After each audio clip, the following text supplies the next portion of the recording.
One of the biggest pet peeves I've seen recently are people who don't form their own opinions. Instead, they let some random guy or girl on YouTube do it for them. And it's really sad too, because imagine trusting a random YouTuber just to form your own opinion. Like, you're just so incapable and so slow that you need someone else to think for you. Like, it really bugs me when I see a comment saying, "Oh, thank God, someone finally managed to word what I was always thinking." Like, really?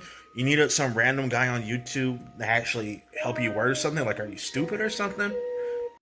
And look, criticizing media is perfectly fine, but it's really annoying when you criticize something that you have no experience with.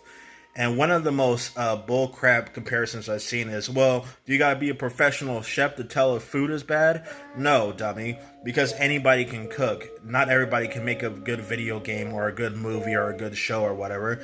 Comparing food to fictional media and editing and whatnot is retarded. People, these YouTubers, they put their opinions on such a high pedestal despite never really accomplishing much in real life.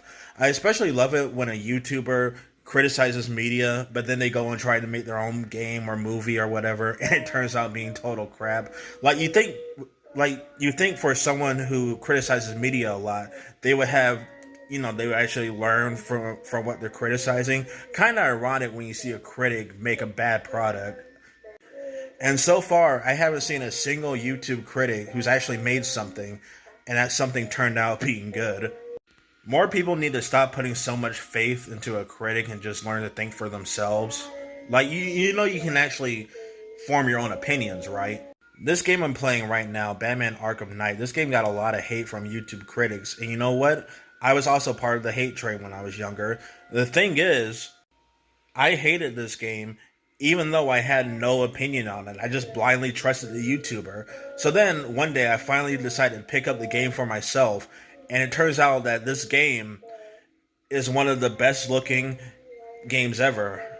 Also, the gameplay, the stealth, the combat, it was all amazing. Yeah, it has flaws, but the way critics made this game out to be like some sort of horrible piece of art, it was just objectively wrong. Nowadays, I just form my own opinions instead of letting some YouTuber yap on and on for like, what, 3 hours? Like, I'm not gonna watch a 3 hour opinion piece. Are you high? A lot of people actually just use YouTube reviews in order to validate their own beliefs. It's an extremely biased mindset. Another big problem with a lot of pretentious YouTube critics is why are their reviews so freaking long? Like, you can just give out like a 5 minute opinion piece and that's about it. That's all you need. But no, you decide to make like these movie length autistic opinion pieces that really have no substantial value whatsoever. Like, wow, Elden Ring is disappointing. Well, you know what? Elden Ring has like millions of fans. I don't really think this video is much of a authoritarian on what Elden Ring's quality is.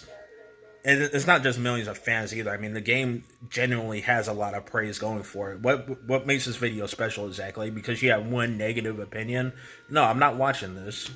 And I could forgive the length of the video if it was actually funny and entertaining to watch, but no, these are just overly long opinion pieces of someone nitpicking every minor little detail to try to make the game or product or movie look bad.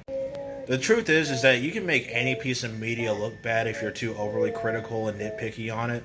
And I know what you might be thinking if you're watching this. Well, we need people to criticize media so creators will improve. Well, here's the thing. Most creators do not care about what YouTube critics have to think.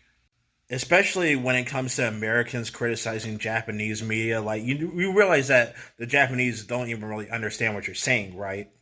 Like, at the end of the day, it's all about money.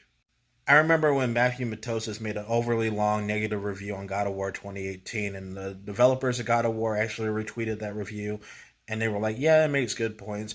And then it turns out that God of War Ragnarok pretty much didn't didn't take any of the criticisms that the review addressed. That's because they don't care. Like, one negative reviewer versus what, the millions of people giving praise and positivity. Who do you think they're going to listen to?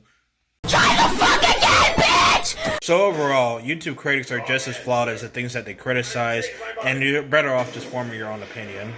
I also find it really satisfying when a lot of, old popular YouTube critics end up falling into obscurity. Remember Digibro?